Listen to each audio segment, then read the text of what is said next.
Here we go, everybody. Jake Klein, a Photog Travels. So this next short video I made is just to highlight the difficulties I had at the end result, and perhaps save somebody time and a lot of effort and money.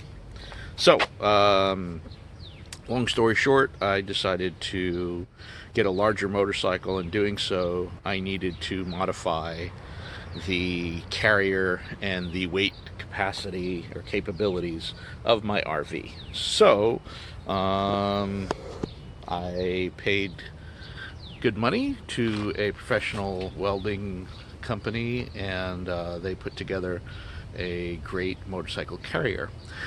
In doing so, I needed to make some modifications to my bumpers. Backtrack just a little bit. I had done a bunch of work to modify the original motorcycle carrier that I put on there. That was a very lightweight carrier. It was good for my 50cc moped, but not good for a motorcycle. So I had already made a bunch of modifications, which included having to do a bunch of bondo work and a bunch of fiberglass work, etc., and a lot of sanding and painting, and that one came out all right. But through the rough roads following 2-3 months after that, they had taken a beating and definitely needed some more work done to them. So in addition to them needing work, in addition to the needing to be cut a little bit more to make room for some more welding work that I'd done on the heavier duty motorcycle carrier, I pulled them off and began to sand them all the way down to their original plastic fiberglass, and then I did some fiberglass repair and made some cuts and did a lot of sanding and made a lot of mistakes, costly mistakes in the end. So that's kind of what this video is about. So doing your own fiberglass repair, pretty simple, pretty easy. If you're, have your basic hand skills, I can pretty much say anybody could do some fiberglass work. Just pay attention to the instructions, and unfortunately we live in a day and age of YouTube videos, a lot of how-to videos, so it's pretty easy to learn. Even the same can be said with doing bondo. My recommendation on that is don't put too much bondo. The more you put on, the more you have to try to sand off. And here's where hopefully I'm going to save somebody a bunch of time and money. Sanding. Using a incorrect sander with the incorrect sandpaper will only end up in results of catastrophe, of scratches and smudges and dents that you didn't think were there, and as soon as you put that coat of paint on, you realize, oh my god, it looks horrible. That's what happened with me. I was using some people call it a jitterbug sander. It's basically a square sander with just the incorrect grids. If you go to a professional shop, a repair shop, body shop, they use an air compressed circular sander, and they use a series of slowly getting finer and finer and finer sandpaper, getting it, including wet sanding, getting it to just a perfect, glass, before putting the coat of primer on and the couple coats of paint and then the clear coat. So my mistake was trying to do it with a sander that's made to sand wood. And the end result was horrible.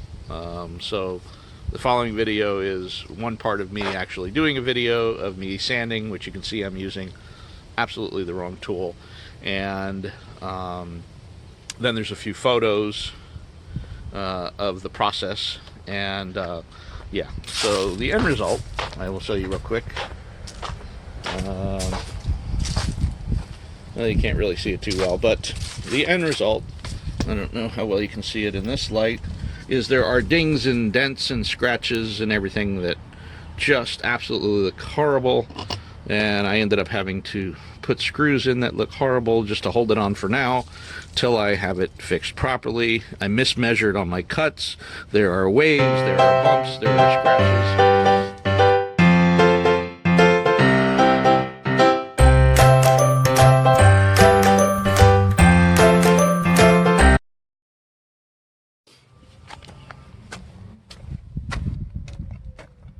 Hey everybody, Jay Klein Photog Travels. Disclaimer, I don't claim to be, nor do I play one on TV, any type of a body man, except for this body.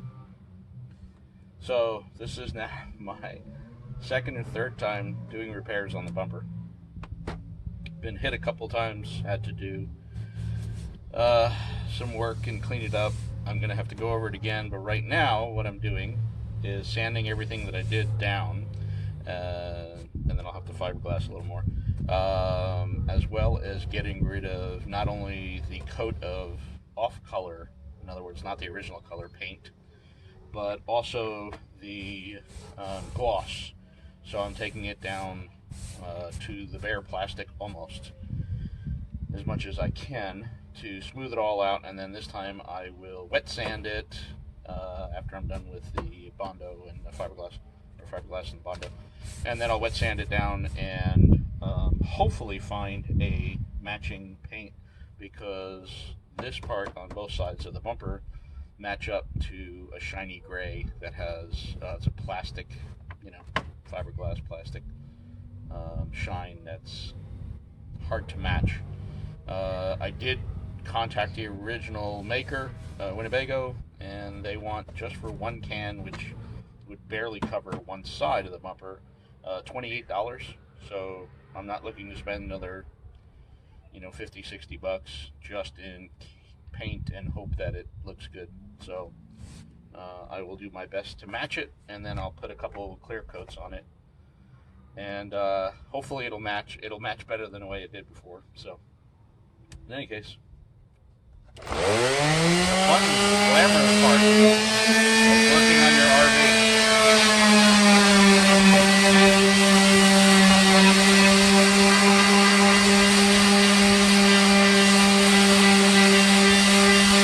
And yes, the circular motion helps. Lights on, lights off.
I'm going to stop this because I don't think you need to watch me do the whole thing, but you get the idea.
So it looks just horrible, and I spent countless hours and hours and hours, all of this, to not only get the learning experience of doing it myself, but to try to save money. So in the end, if I actually calculated the money that I saved with the time that I spent sanding, painting, then having to redo after seeing that I'd really screwed things up, and then screwing them up again by sanding them too much, I would say that I lost a bunch of money, and I should have paid a shop $400 or $500 to do it correctly. So lesson learned. Hopefully that helps you.